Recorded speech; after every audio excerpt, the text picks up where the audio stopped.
Hey everyone, and welcome to my channel. I know I haven't really been as great with putting out vlogs, and I really need to continue to do that because this teaching process is a whole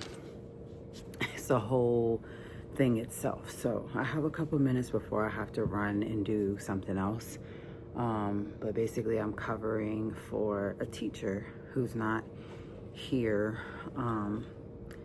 for Genius Hour. Genius Hour for us is something that I've talked about before here on this channel, but it's like where it gives the teachers basically an hour or like 45 minutes to do planning, meetings, and things like that. Okay, long story short, the reason why I'm doing this video is I am beyond frustrated with teaching in first grade, right? So we're just gonna rewind it back, and let me explain everything as to why. So with this school year, it was told to me like, I'm gonna bring you upstairs. Then again, I was asked if I wanted to come upstairs and be a first grade instructional assistant, which was fine. I sat back and, I had time to think about it. I think I had like 3 or 4 days to think about it, to give her an answer, kind of to figure out what we wanted to do with the situation. Like, A, if I didn't want to do it, was I going to stay in kindergarten? Or B, if I decided to do it, what were the stipulations of doing this, right?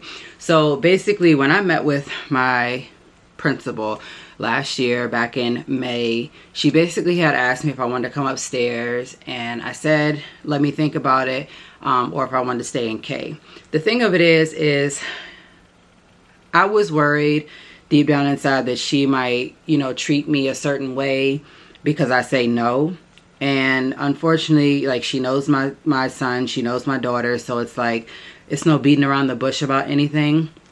I really wanted to just like keep everything copacetic with this whole situation, because my son gets on the bus for my job, and my daughter is at the school that I'm at. She's in 4th grade. I wanted to keep everything copacetic just because of the simple fact that, like, yes, you asked me to come upstairs. I wanted to follow this group for a second time around, but it's something that I've never done at this school. So yes, I wanted to follow this group upstairs and see the extra potential that they had and will show in first grade versus kindergarten. So being with them a second year, I just was like, yes, I'm gonna do it because I'll be with a certain student again. And he'll have someone that he knows and that he trusts. And then I also did it because I wanted to, be with them again. And I also did it because I wanted to try someone new. So when deciding to do this, the year rolled around from summer. Like, summer was great. Went to Myrtle Beach with my family. And then came back and basically like got to know the one teacher that I basically was working with up until, so we'll get to that. When I became a first grade instructional assistant, I felt like I was not really part of the team. I felt like I was just kind of like out of it, and I just really wasn't in my element. Like, I really feel like since I've worked in kindergarten for 2 years, that's my calling. So I always now say, like, when I do get my degree, I will teach in kindergarten or first grade. But the thing of it is so many things, which is why I came home and did like a sit down video to put in for this clip. One, I don't feel part of the team because I felt like I'm an octopus, right? You have 8 legs. So here it is. I have 2 arms, 2 legs. And I just feel like there's 2 more arms and 2 more legs on my body. And then 2 more somewhere else, right? To make the octopus. And I just feel like one hand is here in this classroom, one hand is here in the second first grade classroom, another one in the other 3rd grade classroom. I feel like I'm like in Genius Hour for the 4th one. I feel like I am, unloading cars, putting kids on the bus. I feel like I'm also doing like lunch duty for other grades, and then I'm having to run around with this one student and make sure, like, he's doing what he needs to do in specials every day. It's ridiculous. I'm all over the place, right? So with my schedule, in the beginning of the year, it was very, very weird. I was literally going from the one that I was asked to come upstairs and get mentored by, which it's the end of the year. Basically, it's March. We now have like less than 2 months left of school, and I have not been mentored yet. I have not learned anything as far as math, literacy, writing, nothing. And of course, this teacher is going through some things, health issues with her dad. So I just feel like with that, at the beginning of the year, she said she did not want a student teacher. All of a sudden pops up with a student teacher when we get ready to come back from Christmas break, and basically like kiss this student teacher's butt and like push me out of the room. So it made me have to work in the other 2 classrooms more. And then of course I'm being asked to do small groups. I'm being asked to do literacy small groups, math small groups.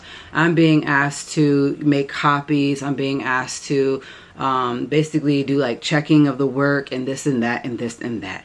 And let me just say, like, if 3 teachers cannot come together as one, and you all are literally doing 3 different PowerPoints for the morning, you know, for daily slides, if you all are on 3 different things at different times throughout the day, that just means that y'all are not together like you should. When I worked in kindergarten for those 2 years, everything was put well together to where we're working on the same thing on the same day. If we miss it, yes, let's, you know, regroup the next day and then come back to it. Somehow we'll end up, you know, catching up. But I'm just telling you, it's like it's all over the place. So with that being said, I just do not like this thought of, you know, each first grade classroom not having an instructional assistant. I do feel like instructional assistants are definitely well needed in every kindergarten classroom and every first grade classroom. It's just no ifs, ands, buts about it. It's something different if the kids were like lower in numbers, but when you have about 20 to 21 first graders in each classroom, you do need more stability as far as an instructional assistant. Not one that just like, oh, be here for 30 minutes, be here for 40 minutes, be like, no. At the end of the day, every classroom, first and kindergarten should always have an instructional assistant. And that's what happened this year. She took another instructional assistant and put her in a place where she can just be here, be here, be here, be here, be here. And I can't do that. I want stability, which I just want, like, I want to be able to do art again with kindergartners. I want to be able to, you know, come up with and feel like I'm creating something to help benefit the classroom. And so I also want to learn more. In order to go like towards my degree, I want to basically move forward with learning about more data, learning about the things that I can do when I do become a teacher, and, you know, like have more knowledge. When I worked in kindergarten for those 2 years, my coworker that I still talk to this day and learn more about than I do, you know, from other teachers is always willing to share information with me. And so I just like learning new information, keeping it in, of course, referring back to the textbooks that we had throughout, you know, my semesters at Liberty University, where I am getting my degree at. So it's just those type of things. So with that being said, it's just how I feel. And I really, you know, wish that it wasn't like that, because at work I am always cheerful, I'm always happy, and I love being at work even when you don't want to be at work. It's the kids that excite you, and it's also like getting through the day with your coworkers that also help to build all of that. So thank you guys so much for tuning in to hear me vent, talk about how the year has been going now that we are literally 3/4 of the way done. We get out May 31st, May 31st. So it's on a Friday. So comment down below when y'all get out, if you are a teacher or if you have kids in the schools. And also let me know if it's like this if you guys are teaching. I don't know. Like, are you guys going through these same problems?